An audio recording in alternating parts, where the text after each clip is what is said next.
Na madrugada do dia 24 de abril de 2022, um misterioso desaparecimento intriga a população de Teresina, no Piauí. Lucas Vinícius Monteiro Oliveira, de 24 anos, foi visto pela última vez por volta de 1 da madrugada na ponte Juscelino Kubitschek, sobre o rio Poti, que liga a zona leste ao centro da capital. Lucas é natural de São Paulo, mas morou boa parte da vida em Teresina. Segundo a sua família, era um rapaz feliz, vaidoso, extrovertido, que gostava muito de cantar e tocar violão. A família tinha uma situação financeira confortável e, segundo o próprio Lucas, ele nem precisaria trabalhar se não quisesse. Ele estava cursando a faculdade de Direito e trabalhava com marketing, como videomaker em eventos. Em uma de suas viagens a trabalho, na virada de 2019 para 2020, Lucas foi para Brasília e conheceu Maria Gabriela, uma jovem estudante de Direito que também era de Teresina e estava a trabalho em Brasília. Logo, o casal começou a firmar um relacionamento e, como ele na época estava morando no Rio de Janeiro, começaram a namorar à distância, até Gabriele passar um tempo com ele no Rio, oficializando o namoro. Depois disso, Lucas decidiu retornar para Teresina e procurar novas oportunidades de trabalho, com o objetivo de ficar mais perto da namorada e também da família. Além disso, o custo de vida em Teresina era bem menor do que no Rio de Janeiro. Gabriela tinha sua própria casa, mas se encontrava frequentemente com Lucas. Não demorou muito para a namorada perceber que ele tinha problemas em ficar sozinho e comportamentos depressivos que deixavam-o triste. Isso fez com que Gabriela alertasse a mãe de Lucas quanto à situação. Ocorre que, depois da pandemia, a situação ficou agravada e Lucas chegou a fazer sessões e tratamentos com uma psicóloga. O relacionamento corria aparentemente bem e eles sempre eram vistos juntos e felizes. No período em que ficou sem trabalho, Lucas viveu da renda do aluguel do apartamento do Rio de Janeiro, que era dele, e recebeu suporte financeiro da família e também da namorada. Para conseguir alugar um apartamento em Teresina, Gabriela foi sua fiadora e deixou até mesmo um cartão de crédito imposto do namorado. Segundo relatos da Gabriela, no dia anterior do desaparecimento do namorado, o casal foi à academia pela manhã e depois foram para a casa dela.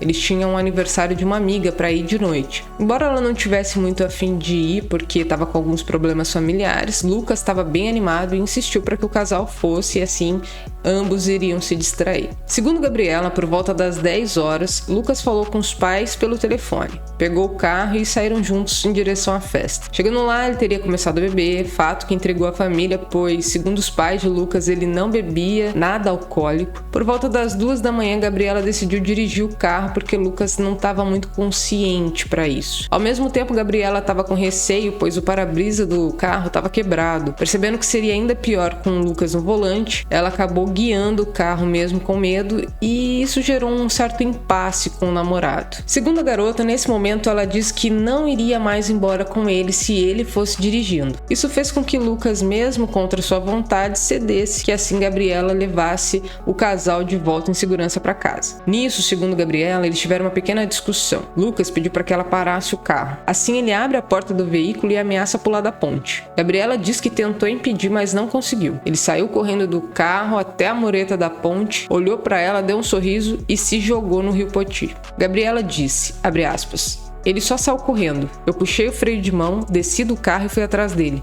Ele ficou na ponte, pendurado no parapeito do lado do rio, e eu falei para ele, Lucas, volta, porque achava que ele estava só enchendo meu saco, brincando comigo. Porque ele estava rindo, fecha aspas. Gabriela corre até o carro e liga para uma amiga para pedir ajuda. Ela começa também a parar os carros para pedir socorro, conseguindo acionar o SAMU e os bombeiros, que infelizmente não puderam fazer nada porque o rio estava cheio e muito perigoso. As autoridades afirmaram que as buscas só poderiam começar no dia seguinte. Gabriela ficou em estado de choque e foi levada pelo SAMU.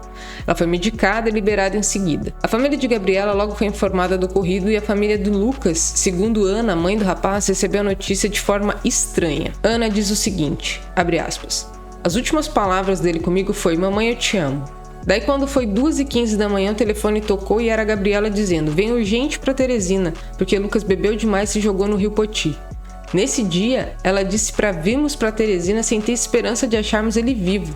Eu quero saber como que certeza ela afirmava a morte do meu filho, fecha aspas. Os pais de Lucas, desesperados, chegam em Teresina no dia 24 de abril e são acolhidos na casa da família de Gabriela. Ana Lúcia Monteiro contou à polícia que pediu a Gabriela o celular dele, mas ela se recusou a entregar. Quando Ana conseguiu pegar o telefone, verificou no aplicativo de banco que às 2h27 da tarde daquele dia, Gabriela fez um Pix de R$ 3.500 da conta bancária de Lucas para ela. Depois de ser questionada, Gabriela justificou que o valor era para pagar uma fatura que o próprio Lucas teria gastado em seu cartão. No dia seguinte, logo cedo, começaram as buscas no Rio Poti.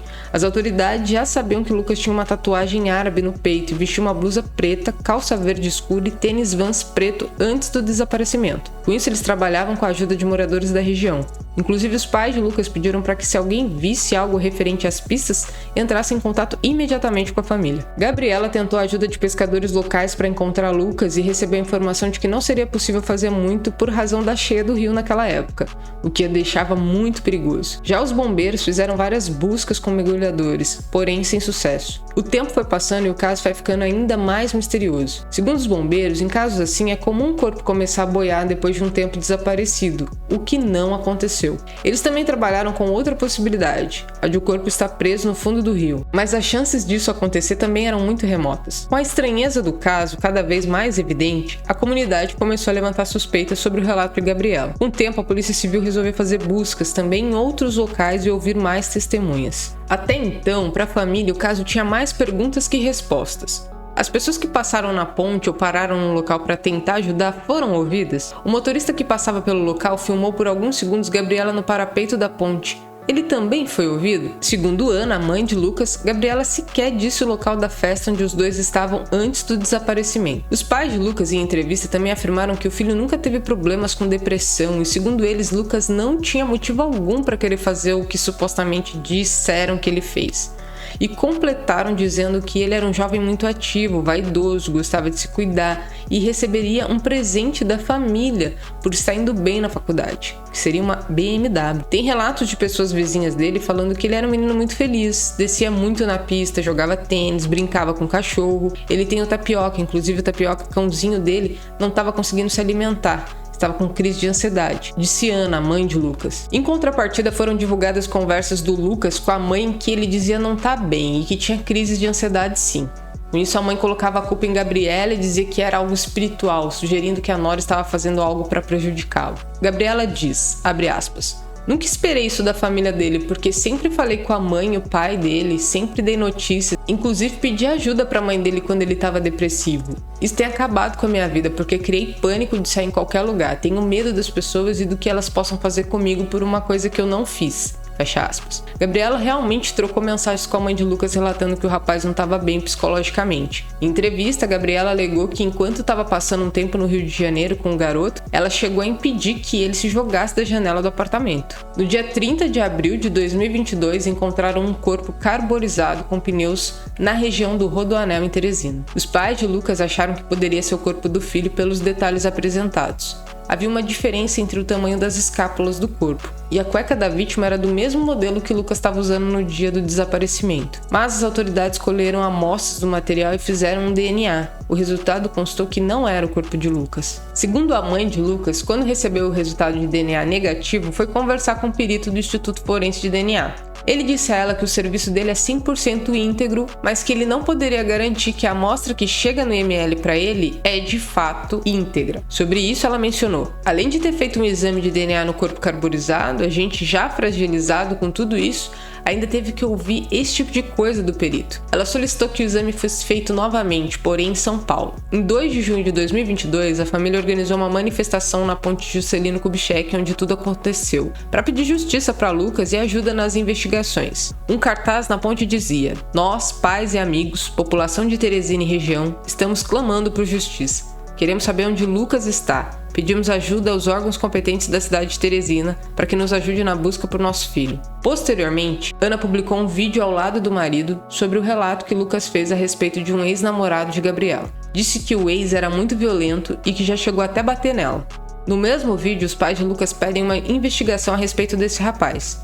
Afirmam que, apesar de não saberem o nome dele, seria uma pista para as investigações da polícia, pois o mesmo poderia estar envolvido. Outro detalhe intrigante desse caso é que, apesar de Gabriela dizer que não houve briga na festa onde estavam, A mãe de Lucas percebeu que ela tinha machucados no joelho. Sobre isso, Gabriela alegou ter caído na ponte enquanto buscava ajuda para o namorado. Com a cobertura nacional do caso, Gabriela disse ser constantemente ameaçada e que não consegue mais seguir com a rotina, pois as pessoas continuamente a chamam de assassina. Não há qualquer investigação contra ela, nem mesmo inquérito. Até hoje, o caso é investigado como desaparecimento. Em entrevista, Gabriela disse, abre aspas, tem sido bastante difícil, principalmente pelos ataques que estou recebendo de toda a sociedade por uma coisa que eu não fiz. Eu só presenciei o que aconteceu. Me chamam de assassina, dizem que deveriam colocar uma corda em mim e pendurar de cabeça para baixo da ponte para eu falar. Esse tipo de coisa e outros ataques de ódio. Fecha aspas. A família de Lucas segue afirmando que ele jamais atentaria contra a própria vida. Questionada se ainda tem esperança de encontrar o filho vivo, Ana Lúcia desabafa. A esperança de uma mãe é a última que morre. Era tudo que eu gostaria de ter no momento. Já a advogada de Gabriela disse em entrevistas, abre aspas,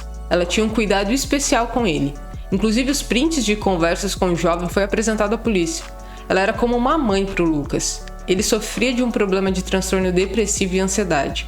Ela procurava tratamento sempre mantendo contato com a mãe dele, inclusive pedindo ajuda para o garoto.